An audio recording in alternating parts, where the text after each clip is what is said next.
Paz do Senhor, igreja. Paz do Senhor, igreja. Glória a Deus, aleluia. Maravilha, mais um dia aqui. E como eu fico feliz de estar aqui com vocês, ministrando. É muito bom quando a gente cumpre um propósito, né? E quem aqui está pela primeira vez na igreja, aqui no Ministério Koinonia, está nos visitando nessa noite, erga suas mãos em nome de Jesus para nós te conhecermos. Mais alto. Ali, uma família, amém. E o irmão lá atrás, glória a Deus. Tem mais alguém? Tem mais aí, Elide? Está levantando a mão? Está abençoando, está intercedendo lá, aleluia. Alô, som, teste. Vocês estão regulando aí meu som, né? Amém, amém, aleluia. Glória a Jesus, que bom estar mais uma vez aqui. Hoje eu estou acompanhado o fundo, pode tirar o fundo por favor, que hoje eu estou chique aqui, estou acompanhado com um tangedor, aleluia. Glória a Deus. Quem conhece o ODK? Glória a Deus, que maravilha. Olha, uou, a presença do Espírito Santo já começa a se mover de forma diferente, né? Deixa Deus te usar, viu, ODK? Hoje eu acordei e o Senhor me levou a orar pela pastora Daniela. E aí eu estava comentando com o ODK que Deus mandou uma palavra lá para a Austrália. E aí era meia-noite, ela vai dormir, estava dormindo, só que ela falou que tinha chegado uma entrega da Shopee na empresa. E foi bem na hora que a minha mensagem chegou. E ela parou para ouvir, ela falou assim: na hora que eu acordar eu continuo ouvindo, que são mais de 20 minutos de oração e de palavra profética que o Senhor estava falando para mim. E com certeza na hora que ela acordar lá na Austrália, ela também vai compartilhar com o ODK. Uma família que a gente tem aprendido a amar. Glória a Jesus, eles são uma bênção em nossas vidas. Bom, vamos lá. O Senhor me deu uma palavra, e essa palavra que o Senhor me deu já faz uns 3 meses. E essa palavra ela veio ganhando forma dentro de mim e culminou no resumo de tudo aquilo que o Senhor estava falando comigo há 3 meses. E prove a Deus eu trazer essa palavra hoje aqui para vocês. E diga assim comigo, o título dessa mensagem é: preparem-se.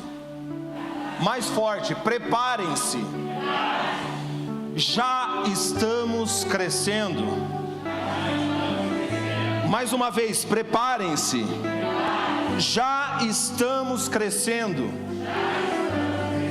Quem pode dar um glória a Deus, um aleluia para o Senhor? Aleluia, dá uma salva de palmas ao Senhor por essa palavra.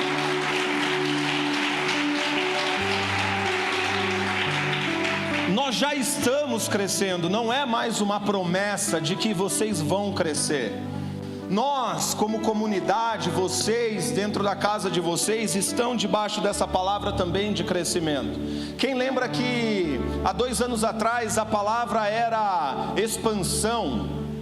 Lembra? Nós semeamos essa palavra expansão há 2 anos atrás. E esse ano nós semeamos essa palavra de servir e avançar. E por diversas vezes durante as reuniões do Ministério de Intercessão, e os intercessores e intercessoras que estão aqui são testemunhas de que o Senhor tem falado para nós de uma forma muito poderosa sobre um crescimento.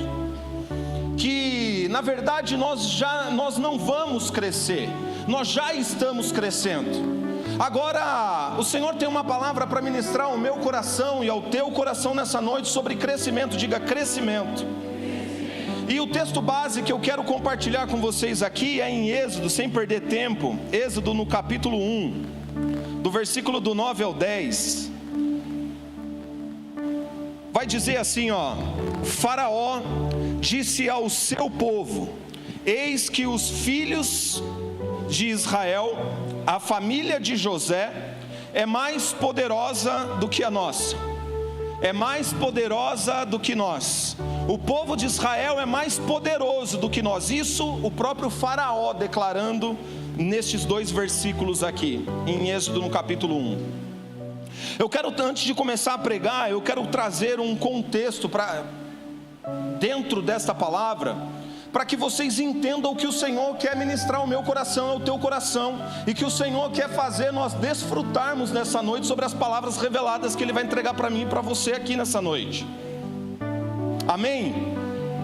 E o contexto aqui era o seguinte: os filhos de Israel, eles foram obrigados, isso eu estou falando lá atrás, na época de José, os filhos de Israel, eles foram obrigados a recorrer ao Egito. Por que eles foram obrigados a recorrer ao Egito? Porque havia uma palavra determinada. Na verdade havia um sonho que o faraó sonhou naquela época e que José interpretou, que haveria 7 anos de vacas magras e vacas gordas, e no sonho falava que as vacas magras engoliam ou comiam as vacas gordas. Ou seja, foi profetizado, foi declarado, o céu estava anunciando sobre o Egito que haveria uma grande fome sobre a terra. É nesse contexto aqui que começa a surgir essa palavra, e eu preciso que vocês emprestem o coração de vocês, estejam atentos a essa palavra para entender esse contexto e aonde Deus vai nos levar nessa noite. E eu tenho certeza que você conhece essa história de José e Faraó.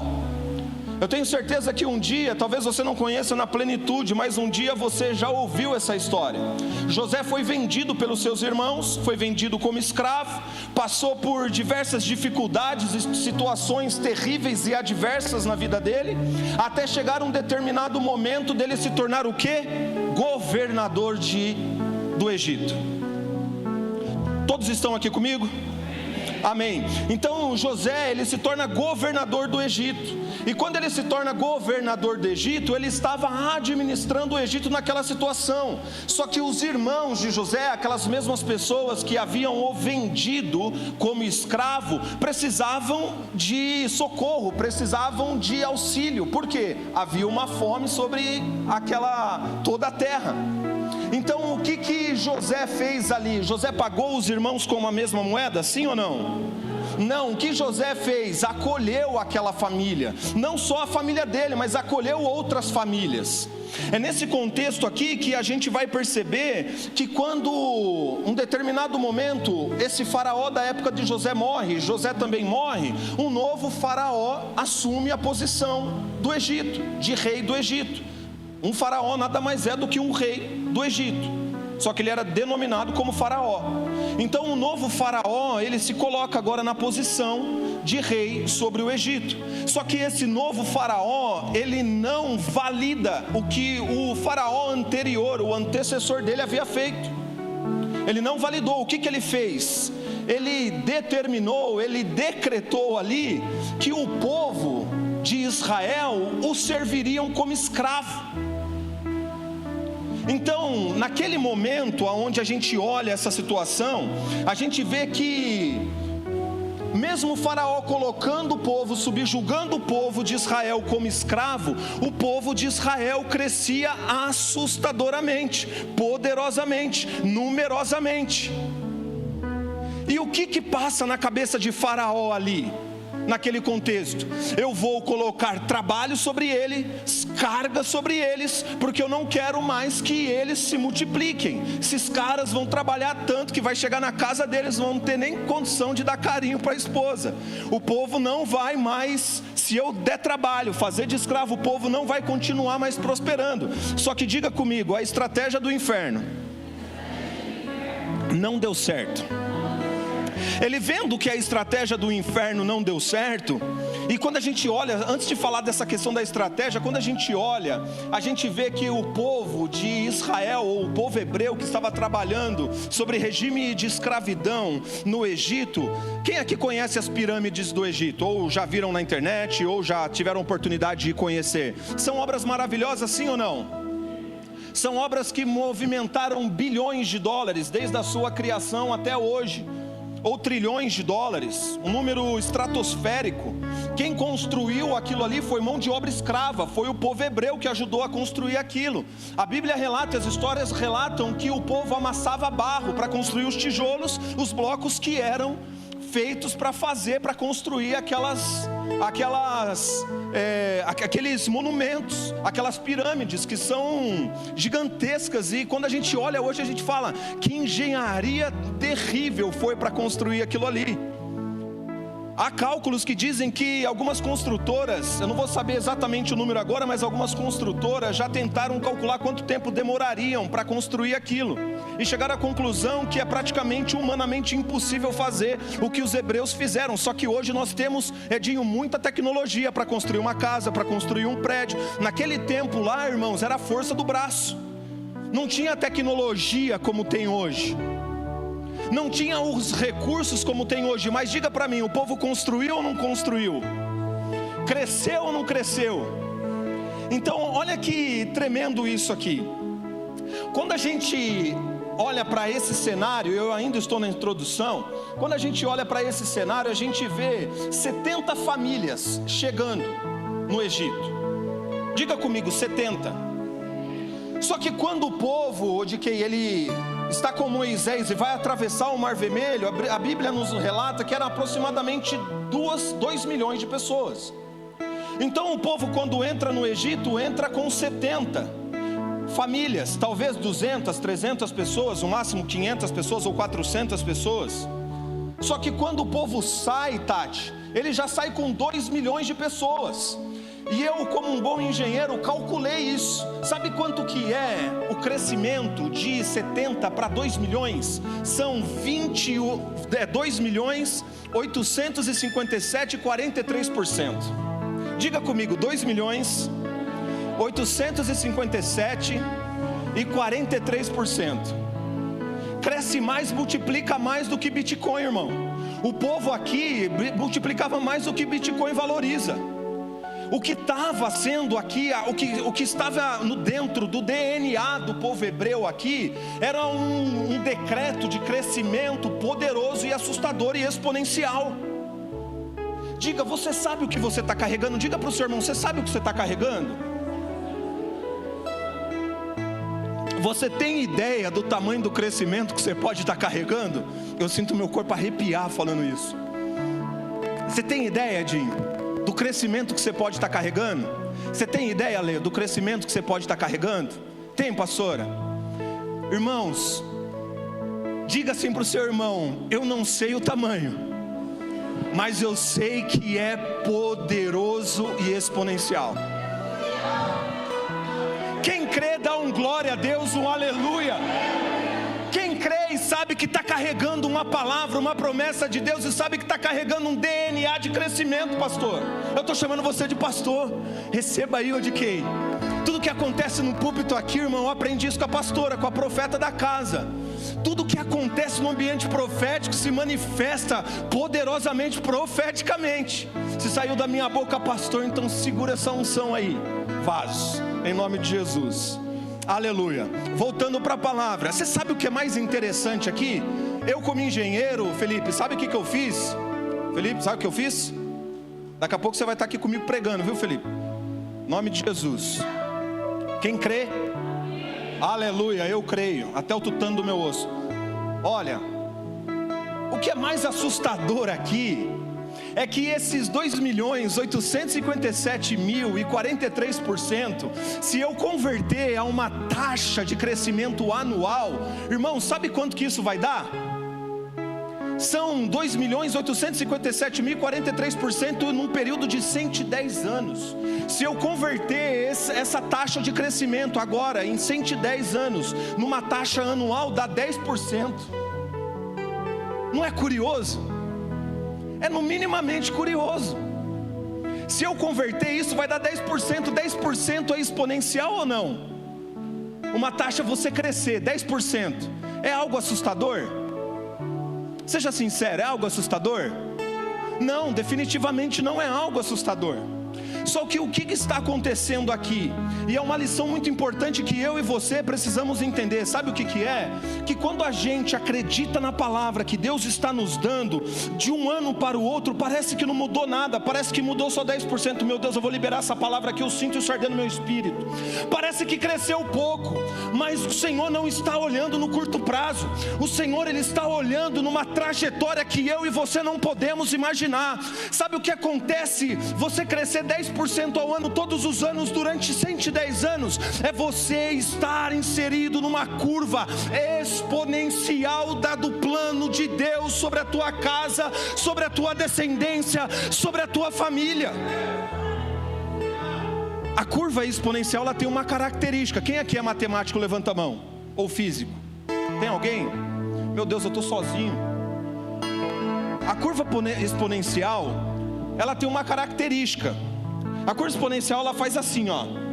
Ela começa em 0 e vai crescendo de uma forma constante. A curva constante.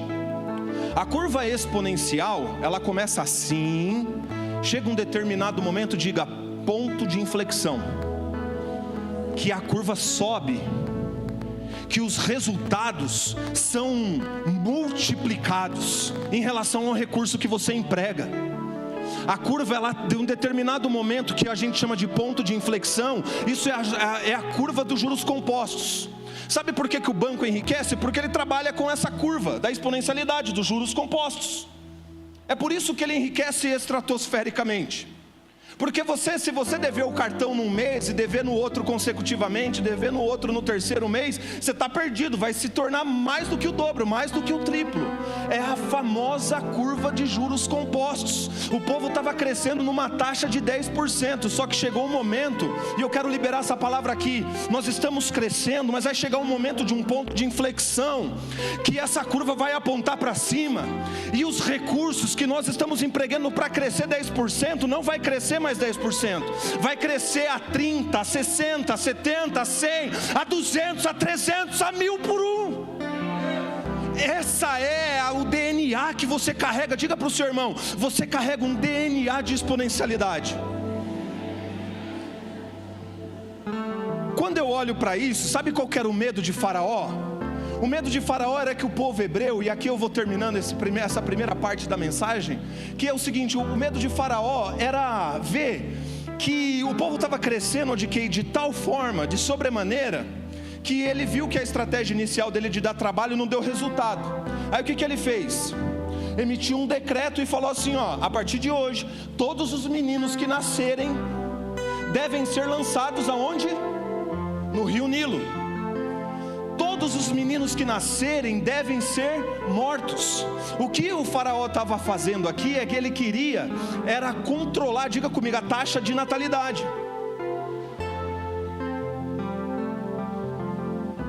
Ou seja, se isso desse certo, ele iria poder controlar o povo, e o povo não seria mais numeroso do que o dele, não seria mais poderoso do que o dele, e com isso ele continuaria subjugando o povo de Deus.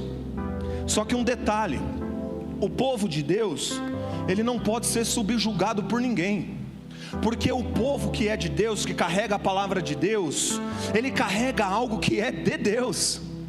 Ele carrega algo, eu e você somos apenas um instrumento que carregamos algo eterno. Somos instrumentos que carregamos um propósito muito maior do que a minha vida e a sua vida. Então, quando nós estamos carregando, quando estamos nos movendo, saiba você que você não está se movendo para cumprir com as suas próprias necessidades. Você, como homem, como mulher chamada segundo a palavra do Senhor, foi chamada para se mover na eternidade daquilo que Deus revelou ao teu respeito. Então você está carregando algo do céu, e ninguém subjuga aquilo que Deus determinou que iria acontecer.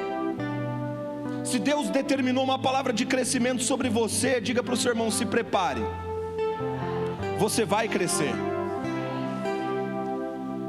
A sua preparação vai determinar se você vai continuar crescendo e a qual taxa você vai continuar crescendo. O fato é que você crescerá. Agora, se você não fundamentar esse crescimento, o que vai acontecer é que a taxa de crescimento pode quebrar você no meio.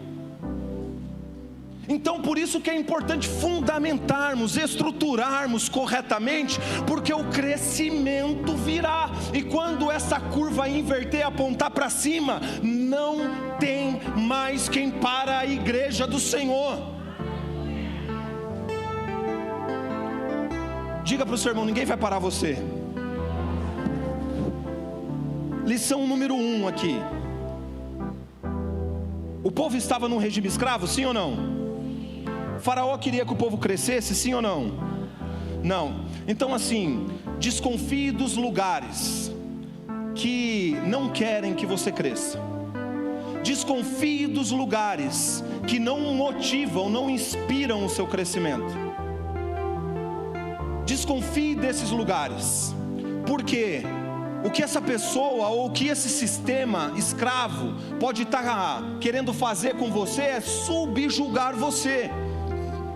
Então você tem que estar conectado, e assim nós estamos conectados hoje numa casa paterna que tem no seu DNA a palavra de flecha. Quem que é flecha, irmão? Flecha é que vai. Nós temos essa palavra no nosso DNA, então nós temos sim um arqueiro, nós temos sim um arco que está preparado para enviar as flechas. Então se você é uma flecha, saiba que você foi feita para cumprir um propósito. E você vai atingir o alvo, você vai crescer. Você vai atingir o alvo naquilo que o Senhor falou que Ele iria fazer ao teu respeito. Em paralelo a tudo isso, o povo hebreu estava clamando a Deus. O povo estava subjugado e estava clamando a Deus. Estava num regime de escravidão, mas o que o povo estava fazendo? Diga, orando. E qual que era a oração do povo hebreu? Nos tire dessa opressão. Nós não aguentamos mais. Eu não sei como você chegou aqui hoje.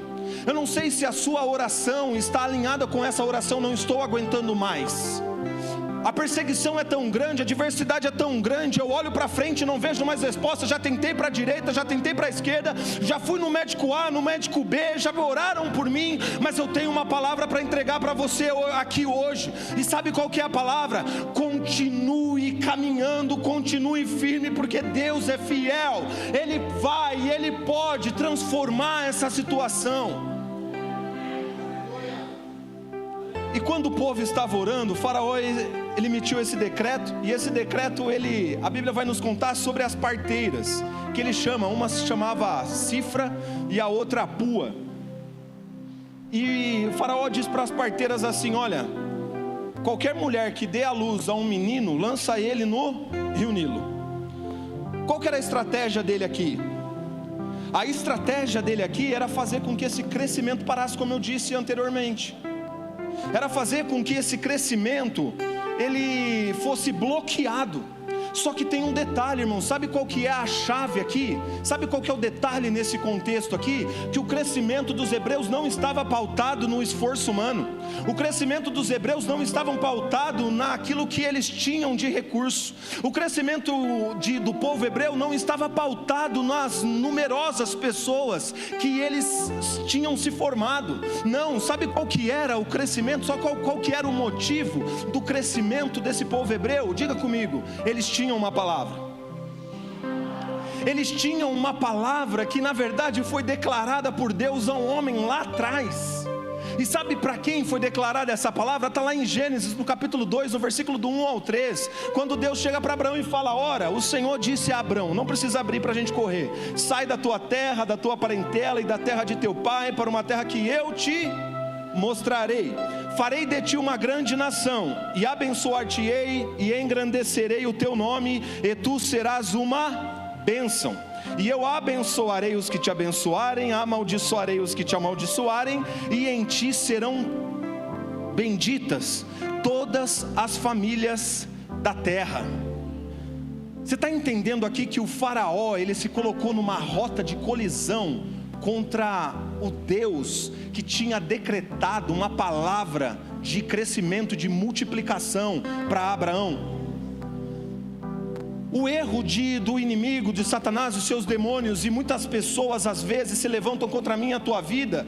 Mal sabe eles que quando eles se levantam contra a minha vida, que estou carregando uma mensagem, que estou carregando uma palavra, que estou caminhando segundo aquilo que o Senhor determinou sobre mim, ou você está caminhando segundo aquilo que o Senhor determinou sobre você. Mal sabe eles que quando eles te atacam, quando eles te perseguem, eles não estão perseguindo mais você, eles estão perseguindo o próprio Cristo. Eles estão perseguindo aquele que te deu a mensagem. Porque se você está se movendo naquilo que Deus te chamou para fazer, se prepare, porque você estará blindado. o melhor lugar para você estar é debaixo de um propósito de Deus. Porque se você estiver debaixo de um propósito de Deus, você será blindado pelo Deus que fez o propósito. Você é apenas uma ferramenta, um instrumento que carrega o propósito de Deus. Você é apenas uma ferramentinha que carrega. Você é apenas um veículo que carrega. Então, se você é o veículo que carrega, você acha mesmo que Deus vai permitir que este veículo pare? No meio do processo, não vai parar, vai continuar se movendo, vai continuar crescendo, porque Ele é fiel até que Ele cumpra a palavra que Ele determinou que iria acontecer. A outra lição que eu aprendo aqui é que a nossa geração, ela está muito pautada em determinar, em medir o que é crescimento e o que não é crescimento, de acordo com os números que você tem no Instagram, de seguidores no Instagram. Essa geração determina o que é projeto de Deus e o que não é projeto de Deus de acordo com o número que você tem no YouTube, de acordo com o número que você tem no Facebook. Quantas pessoas estão te seguindo, ou quantas pessoas você consegue influenciar. Isso não tem nada a ver com um projeto de Deus. Eu não estou dizendo que quem tem muitos seguidores, ou quem tem um canal do YouTube com muitos seguidores ou inscritos, eu não estou dizendo que eles não fazem a vontade de Deus. Eu estou dizendo que há uma geração que está pautando o crescimento, para dizer se é crescimento ou não, para dizer que se é de Deus ou não, se tem número de alcance, se tem influência. Eu vou te provar aqui na Bíblia. Olha em Êxodo, no capítulo 2, no versículo do 1 ao 2, o que vai dizer aqui, ó. Nesse contexto todo, um homem da tribo de Levi casou-se com uma mulher da mesma tribo, e ela engravidou e deu à luz um filho. Vou repetir. Ora, um homem da tribo de Levi casou-se com uma mulher da mesma tribo, e ela engravidou e deu à luz um filho. Esse texto aqui, ele não fala quem é esse homem, quem é essa mulher. Só que o homem aqui é Amrão, e a mulher aqui é Joquebede. O que está dizendo nesse texto é que Amrão e Joquebede tiveram um filho. Nesse contexto aqui, onde Faraó havia dito o quê? Se nascer menino vai acontecer o quê? O que tem que ser feito com o menino que nascer? Jogar no rio Nilo, matar o menino. Então, quando eu olho para isso aqui, eu pergunto para vocês: se fosse menina, tinha problema? Não. Mas pensa comigo, você mãe, debaixo de um decreto de Faraó, você ia querer engravidar? Obviamente que não. 50% de chance de ser menino, 50% de chance de ser menina. Se for menina, tá tudo bem. Agora, se for menino, você vai ter que entregar o seu filho para a morte. Você acha que uma mãe vai querer engravidar? Sim ou não? Não vou correr o risco. Prefiro abrir mão, não vou ter filho.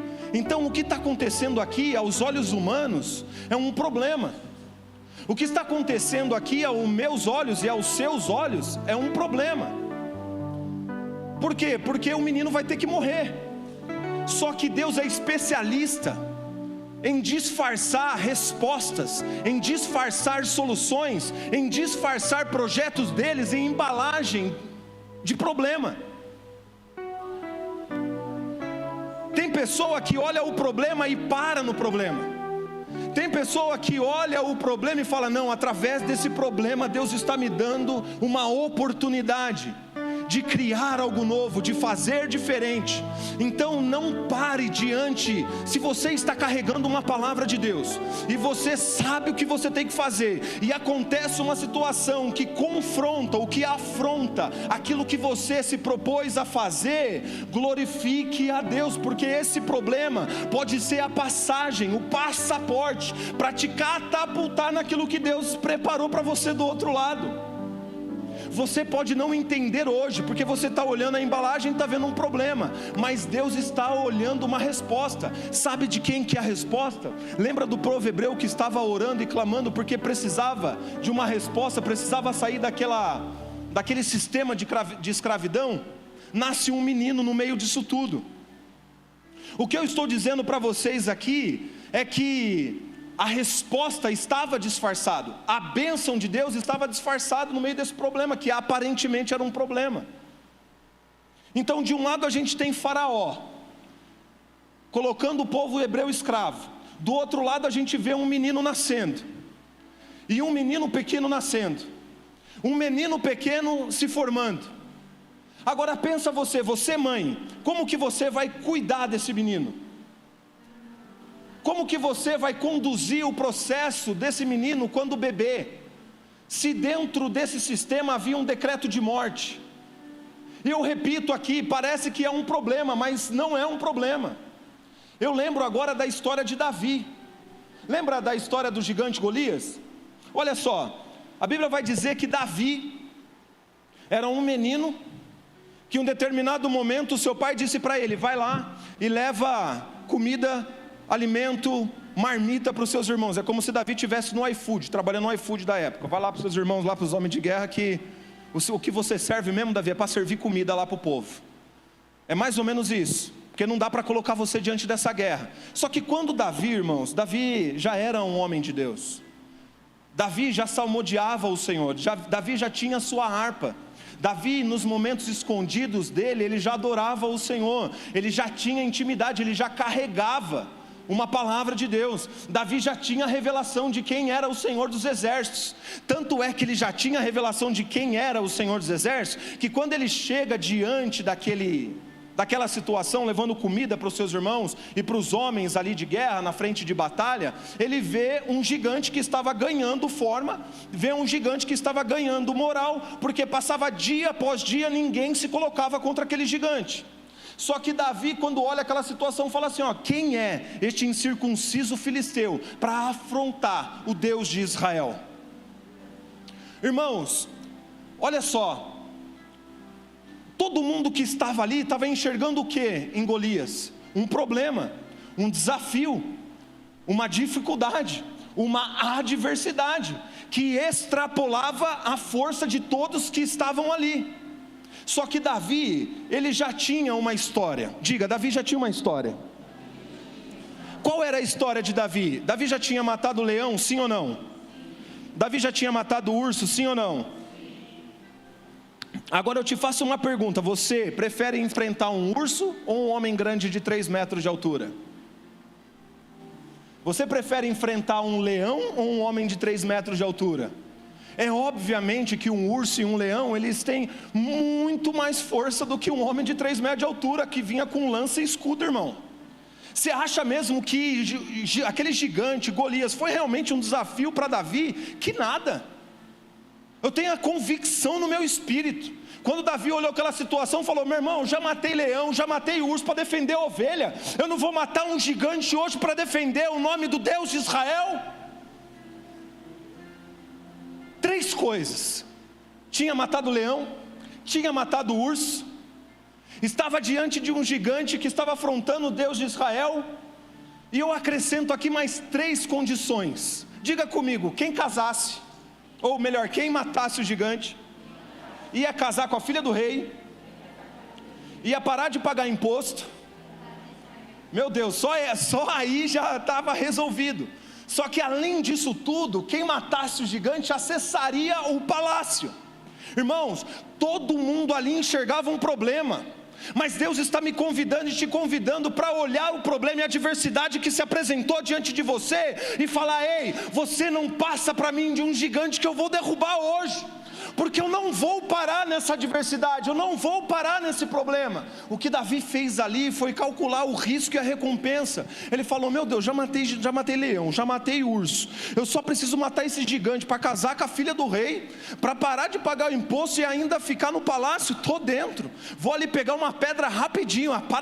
Meu irmão, fala a verdade. Você acha que Davi se pesou? Você acha mesmo que Davi foi com essa batalha com pressão sobre o ombro dele? Foi nada, irmão. Davi já sabia que ia acontecer, ele tinha convicção de que aquela adversidade ia cair naquele dia. Você sabe o que você está carregando? Diga para o seu irmão: você sabe o que você está carregando? Então, que adversidade é essa que apareceu diante de você e você está com medo? Não pare nas adversidades, não pare diante dos medos que se colocam diante de você, atropela eles com tudo. A palavra que está sobre mim, a palavra que está sobre vocês é: as portas do inferno não prevalecerão contra a igreja do Senhor. Essa é a palavra que está sobre você. Essa é a palavra que está sobre mim. Então diga para o seu irmão: avance, mas avance determinado, avance convicto de que Deus te entrega uma vitória hoje.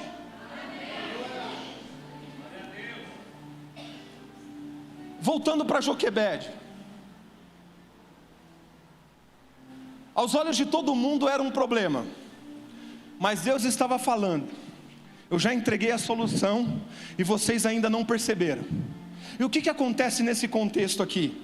Em Êxodo no capítulo 2, no versículo 3, diga assim, ó: quando não podia mais escondê-lo, Joquebede, quando não podia mais escondê-lo, está escrito, não podia ou não queria mais escondê-lo? Não podia mais escondê-lo. Há uma grande diferença de poder e querer, Jim. Eu quero esconder, mas eu não posso. A mãe queria esconder ali, mas ela não podia. Eu pergunto para vocês, por que ela não conseguia, ela não podia esconder mais o menino? Por que vocês acham? Estava crescendo. Mas calma aí, pastora, está escondido, mas está crescendo? Ninguém está vendo, mas está crescendo. É isso mesmo. Ninguém está vendo você lá, Edinho, mas você está crescendo. Ninguém está vendo vocês, mas vocês estão crescendo. Vocês podem estar escondidos, talvez vocês não tenham milhões de seguidores no YouTube, talvez nós não tenhamos aqui milhões de seguidores no Instagram, Facebook, qualquer rede social que essa geração está pautando, mas a rede social, ai meu Deus do céu, essa geração que está pautando o crescimento, eu prefiro ficar com a palavra de Deus. Deus está dizendo que eu estou crescendo, que eu estou ganhando forma, eu prefiro ficar com a palavra de Deus. Eu prefiro ficar com a palavra de Deus. Quem prefere ficar com a palavra de Deus, levanta a mão. Dá um glória a Deus para Mogi das Cruzes acordar. Meu Deus. Por que ela não podia mais? Diga, o bebê chorava. O bebê chorava com dor na barriguinha, Tati. As cólicas, a fralda suja, talvez, amor, uma fralda de pano na época, não tinha Pampers, e nem Turma da Mônica, e nem sei lá mais qual marca tem hoje por aí. O bebê estava crescendo, o bebê chorava, esperneava, corria, talvez se engatinhava, corria não porque tinha 3 meses, se engatinhava ali, derrubava as coisas dentro da casa, e toda vez o pai e a mãe iam lá falavam: você está escondido, menino, calma. Só que acontece o quê? O menino vai crescendo tanto, mas vai crescendo tanto, mas vai crescendo tanto diante do olho do pai, vai crescendo tanto diante do olho da mãe, que ele não vê mais condição de poder segurar o menino, de poder guardar o menino. Sabe qual que é o meu problema? E o teu problema? É que a gente acha que o fato de nós estarmos escondidos significa que nós não estamos crescendo. Diga para o seu irmão: projeto de Deus, até escondido cresce. Projeto, quando é de Deus, não precisa de vitrine humana. Projeto, quando é de Deus, não precisa de marketing. Projeto, quando é de Deus, irmão, cresce de uma forma sobrenatural. Projeto, quando é de Deus aqui, quem é o próprio marketing dele é o próprio Senhor dos Exércitos. Quem foi o marketing de Davi, irmão? Fala para mim. Quem foi o marketing de Davi para chegar lá e acessar o palácio, se tornar o maior rei de Israel? Quem foi o marketing senão Deus na vida dele? Coloque a sua força, imprima a sua fé e a sua crença de que nada pode extrapolar o que Deus determinou sobre você e aquilo que Deus pode fazer através de você e em você. O menino não tinha nem nome, era um menino e não tinha nome mesmo.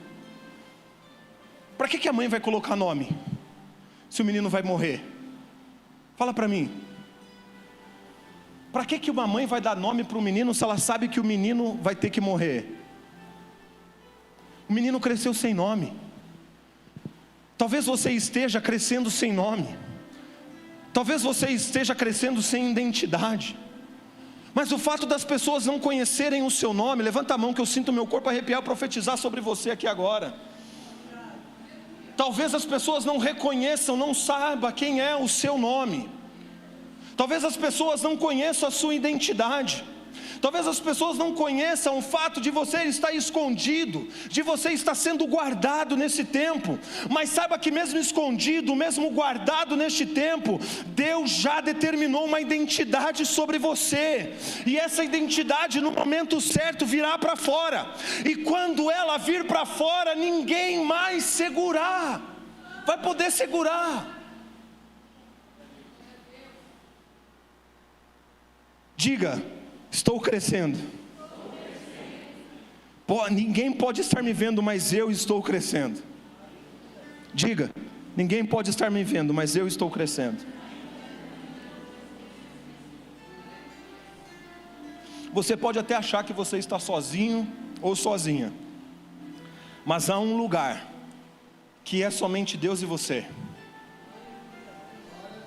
Há um lugar que nem o pastor vai ter acesso. Há um lugar que o profeta não vai ter acesso. E você quer a resposta do pastor. E você quer a resposta, uma direção do profeta. Mas tem lugares, irmão, que é só você e Deus, e ninguém mais. E este lugar normalmente, sabe aonde é? É aonde você chora e ninguém vê. Este lugar é aonde você sofre e você não sabe nem como pedir ajuda. Este lugar é um lugar, talvez lá no seu quarto, porque a sua cama é a maior confessionária sua, porque você dobra o seu joelho e ora a seu pai em secreto, e só Deus sabe as suas dores, só Deus sabe as suas aflições. Mas chore, porque crente que chora, Deus resolve. Chore no lugar certo. Já falamos sobre isso aqui alguns tempos atrás. O problema dessa situação aqui é que a gente quer aparecer logo. O problema disso aqui é que a gente quer crescer logo, a gente quer ganhar forma logo, a gente não espera os processos da vida. E Deus tem a sua forma de fazer. Você pode não estar entendendo agora, mas calma. Fala para o seu irmão: calma, está tudo sob controle. Deus sabe o momento certo de fazer você aparecer. O que eu estou aqui profetizando para vocês é que tem projetos aqui hoje que nem nome tem. Tem projetos aqui no seu coração que não tem nem nome, mas Deus já te deu um projeto. Deus já te deu uma solução, Deus já te deu um projeto, Deus já te deu um sonho, Deus já fez você sonhar. Talvez nem nome tenha, você não sabe nem como divulgar isso. Talvez já nasceu dentro de você uma empresa, mas você não sabe nem que nome é ainda. Não se preocupa com os reconhecimentos, apenas caminhe nessa palavra que Deus deu para você, porque se Ele deu para você isso, calma, porque o menino está se formando e vai chegar o momento dele aparecer.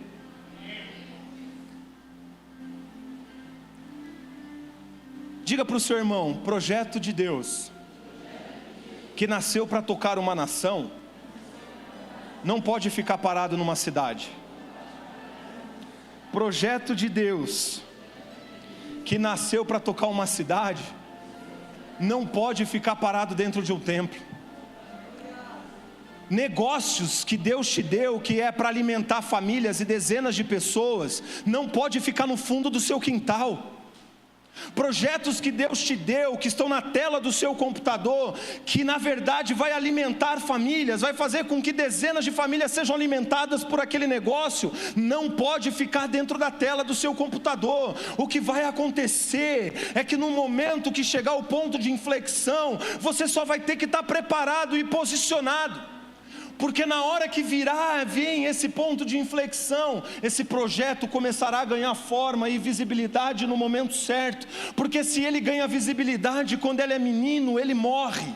Projeto de Deus, menino morre, é prematuro. Deus não é inconsequente comigo nem com você. Você está carregando um menino hoje, você está ganhando forma hoje. Se preocupe em carregar, se preocupe em dar forma, se preocupe em amamentar esse projeto, esse sonho que Deus te deu, porque no momento certo Ele aparecerá. No momento certo Ele aparecerá. Ele tocará a cidade, Ele tocará o estado, Ele tocará a nação, Ele tocará as famílias que Deus fez você sonhar com esse projeto. Diga para o seu irmão: mantenha escondido. Mantenha escondido, mas não limite o crescimento que Deus tem com o seu medo de crescer. Repita mais uma vez para ficar gravado no espírito dela e dele. Mantenha escondido, mas não limite o crescimento que Deus tem com o seu medo de crescer. Joquebede aqui está diante de uma situação. Ela tem duas opções e uma decisão. Primeira opção que ela tem, Ale, é meu e eu não abro mão. Ou seja, vou até segurar até o final. Se ela faz isso, o que acontece com o menino? Morre. Faz assim, ó. Morre. Segunda opção, é meu, mas eu saio do controle, porque eu entendo que a minha mão não é mais capaz de segurar. Eu fiz o que tinha que fazer, dei tudo de mim, fui até onde deu, e eu não consigo mais. Mas estou entendendo que cresceu tanto, que as minhas mãos não são mais capazes de segurar esse menino. Ela tem duas opções e uma escolha. Sabe qual que é a lição que está dentro disso aqui agora para mim e para você? É a minha autossuficiência e a sua autossuficiência de querer ficar no controle de tudo sempre, pode comprometer não somente o projeto, mas também o destino de uma nação.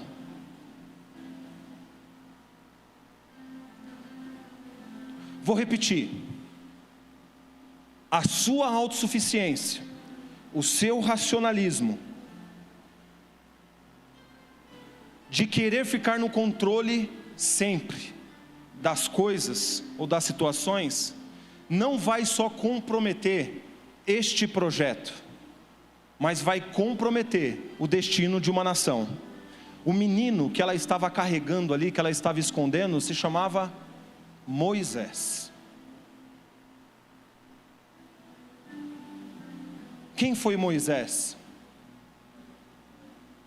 Imagina se ela segura aquele menino. Imagine se o poder dela ali, a necessidade dela de autoafirmação ou de autossuficiência, querer segurar aquele menino. Ela não iria só comprometer a vida do menino, ela iria comprometer um povo todo, aquelas 2 milhões de pessoas que atravessaria o Mar Vermelho lá na frente, e toda a história dali para frente teria que se desenrolar de uma forma diferente. Sabe o que eu sinto no meu espírito falando isso para vocês aqui agora? É que talvez tenha pessoas aqui hoje que estão passando por problemas e por dificuldades que nem precisava ter passado. Eu passei por dificuldades e por situações que eu não precisava ter passado. Só que o autocontrole, a autossuficiência, o medo de crescer impede, bloqueia, paralisa. Quer assumir tudo, quer fazer tudo. Diga para o seu irmão: saia do controle e deixe Deus assumir o controle.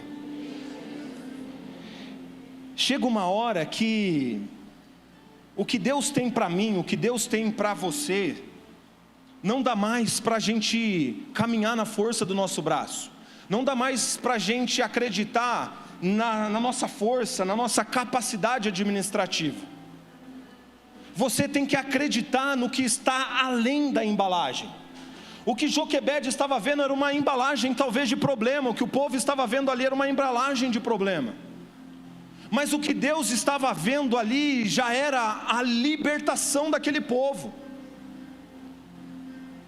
Então, o que eu aprendo aqui é que eu preciso alinhar a minha expectativa e a minha perspectiva com o olhar de Deus. Porque se eu não alinhar a minha expectativa e a minha perspectiva com o olhar de Deus, eu vou chamar solução de Deus de problema. Eu não vou conseguir entender que aquilo que Deus está me entregando hoje, disfarçado de problema, é a principal solução da minha vida. É a principal realização do sonho da minha vida. Deus está vendo você nos seus momentos íntimos de oração. As respostas de Deus virão sobre você. Ela vem sobre mim, sobre você. Só que ela vem de formas diferentes. E a gente precisa saber entender, interpretar o que Deus está nos movendo. E se eu parar para querer entender com o meu racional, eu não vou viver, eu não vou experimentar aquilo que Deus está me impulsionando a viver. Se a gente olhar aqui, no versículo 3, continua dizendo assim, não podendo, porém, mais escondê-lo, tomou uma arca de juncos, e revestia com barro e betume, e pondo nela o menino, a pôs nos juncos à margem do rio. Ou seja, o que Joquebede fez aqui? Lançou o menino no rio Nilo. Só que ela não só lançou o menino no rio Nilo, ela fez uma arca de juncos, que a Bíblia está dizendo aqui, revestiu com barro e betume e colocou o menino dentro. Na mentalidade humana aqui, o que Joquebede está fazendo aqui, ela deveria ser presa, no mínimo abandono de incapaz. O que Joquebede está fazendo aqui, aos olhos humanos, é loucura. O que a mãe do menino está fazendo, colocando o menino dentro daquele rio, é loucura. Mas quando Deus te chama para viver no sobrenatural e no extraordinário, não tem espaço para a sua racionalidade.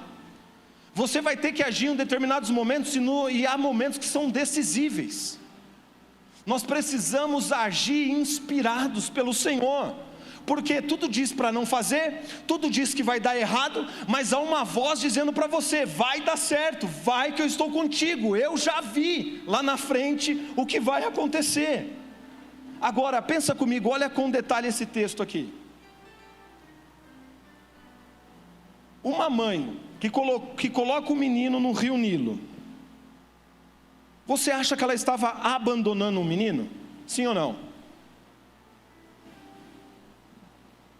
Era arriscado o que ela estava fazendo? Sim ou não? Muito arriscado. Mas ela não estava abandonando o menino. Sabe por quê que eu sei que ela não estava abandonando o menino?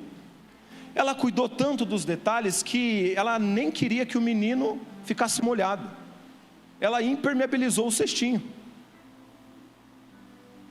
O que ela estava dizendo ali é, eu sei que se eu impermeabilizar ele aqui, ele vai ficar sequinho, porque alguém ali na frente vai encontrar um menino, e vai pegar um menino. Então o que ela está dizendo aqui é, eu sei o que vai acontecer com esse menino. Aos olhos naturais, parece que vai morrer, mas eu sei o que vai acontecer com esse menino. E o que acontece com esse menino? A Bíblia continua dizendo aqui.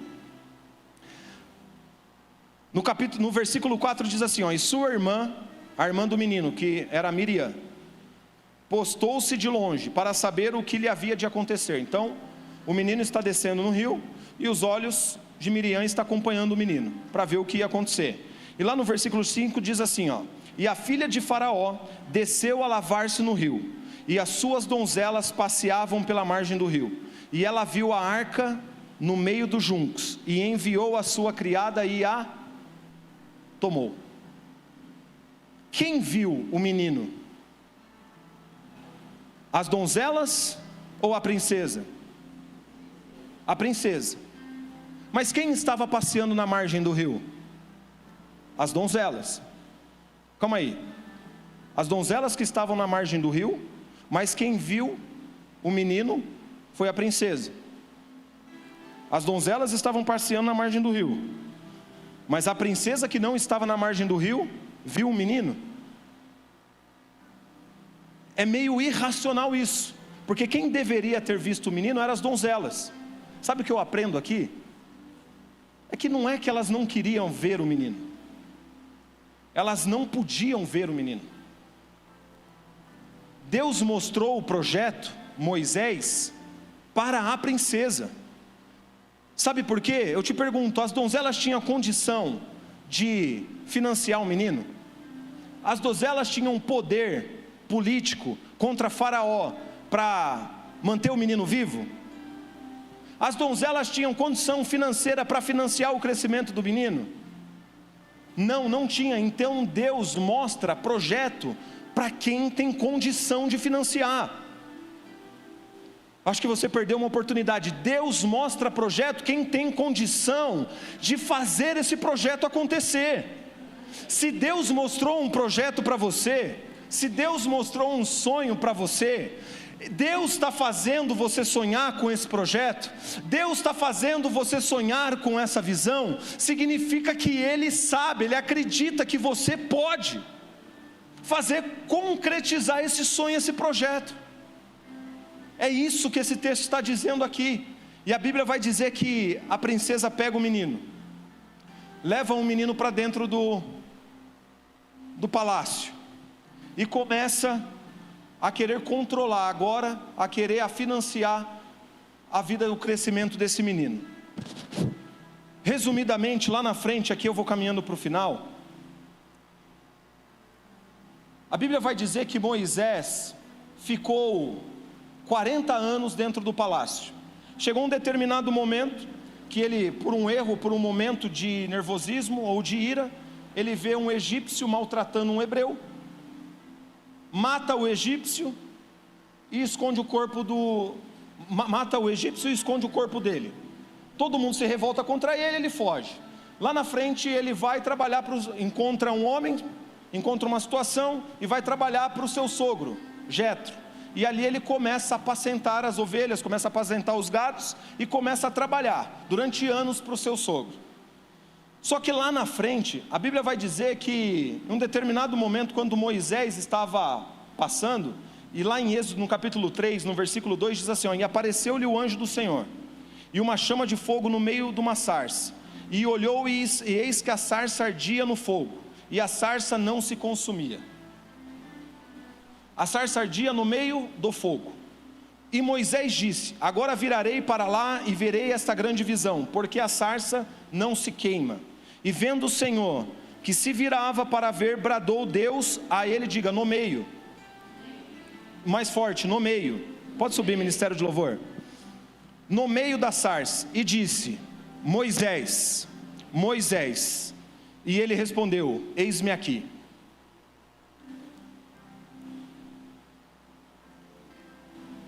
Você pode sonhar o que você quiser. Você pode ter o projeto que você desejar. Você pode fazer o que você quiser. Mas diga para o seu irmão: só não tire Deus do meio. O que aquela família tinha feito com o menino Moisés, ela saiu do controle. O pai, Arão, saiu do controle, a mãe saiu do controle, e a Bíblia vai dizer que depois dela ter saído do controle, para quem volta Moisés? Para a própria mãe, porque a princesa não tinha como amamentar, e o menino voltou para a mãe, ou seja, a mãe entregou o projeto, e o projeto voltou para a mão da mãe, e só não voltou o projeto para a mãe da mãe, ela ganhava para isso, ela recebia do faraó para isso. Então, além do menino estar protegido, ela era financiada pelo faraó para cuidar do menino. Só que o que ela fez aqui, quando ela teoricamente abriu mão do menino? Ela estava colocando, diga comigo, eu coloco Deus no meio. Quando eu deixo Deus assumir o controle completo da minha vida.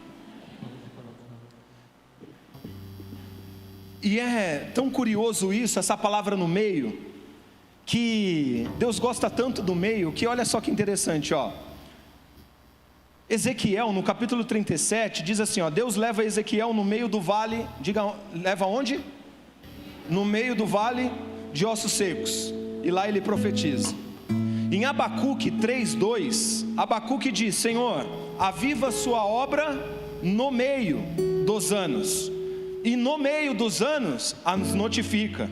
Salmo 46:4 diz: há um rio, cujas correntes alegram a cidade de Deus, o santuário da morada do Altíssimo.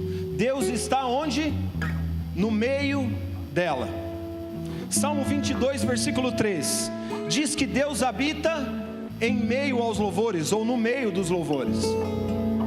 Apocalipse, no capítulo 2, no versículo 1, diz assim, João escreve dizendo que ele tem à sua destra as 7 estrelas, e que ele anda no meio, ele anda onde?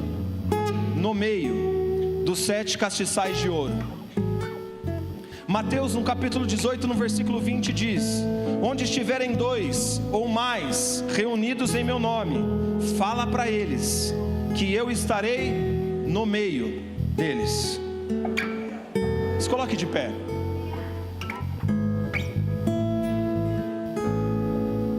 Não importa a adversidade que você está passando, o que importa aqui é se você tem uma palavra, o que você está carregando de Deus. Não importa a dificuldade que você está passando, não importa o que você está vivendo hoje. Júnior, mas que palavra difícil, como assim não importa? O que eu estou querendo te dizer é que Deus se importa, mas o problema é que ao invés de nós colocarmos Deus no meio, pastor Mário, ao invés de nós darmos acesso da nossa vida no meio, pastor Mário, para Deus, a gente coloca, algumas pessoas colocam Deus no canto, escanteia Deus, dá acesso limitado para Deus. No canto você pode ficar, um pouquinho para cá você pode ficar, mas no meio o Senhor não pode ficar. O que Deus quer de mim e de você é que a gente oferte o meio. Sabe o que é o meio? É o lugar principal. O meio é o ponto de equilíbrio. Você quer viver uma vida equilibrada?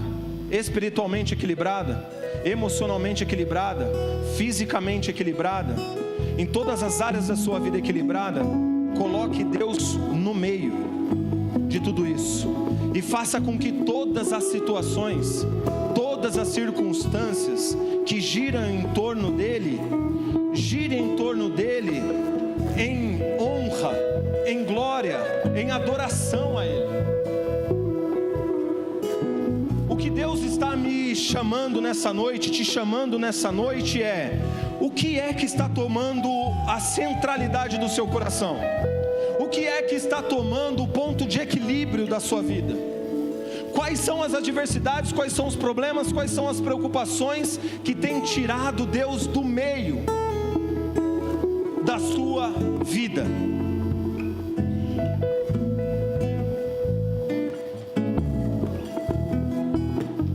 Deus está nos chamando hoje para dar este lugar, deixar este lugar livre, a um lugar que não pode ser habitado por ninguém, há um lugar que eu não posso habitar, há um lugar, e tem um louvor que diz isso, que há um lugar entre os querubins na arca, neste lugar sua presença é manifesta. Há um lugar entre os querubins na arca, onde só a presença, não tem nada entre os querubins, é um vácuo, é um vazio. Por quê? Porque ela foi construída, ela foi constituída para não ter nada mesmo. A presença de Deus, o que simbolizava a presença de Deus, a arca naquela época, há um lugar ali que não pode ter ninguém. Este lugar o Senhor está nos chamando nessa noite para esvaziar este lugar, esvaziar o meio, esvaziar a centralidade, esvaziar o ponto de equilíbrio. Talvez o que você esteja passando hoje é porque você não está colocando Deus no centro de todas as coisas. Moisés só se tornou Moisés porque uma mãe inspirada fez o que deveria ter sido feito. Ela colocou Deus, ela deu o projeto, deu o controle, deu todo acesso a Deus sobre a vida do menino.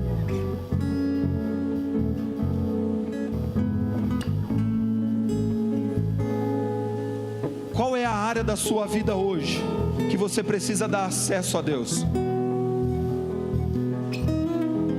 o projeto, qual é o sonho que você precisa dar o lugar de centralidade, de ponto de equilíbrio para Deus hoje?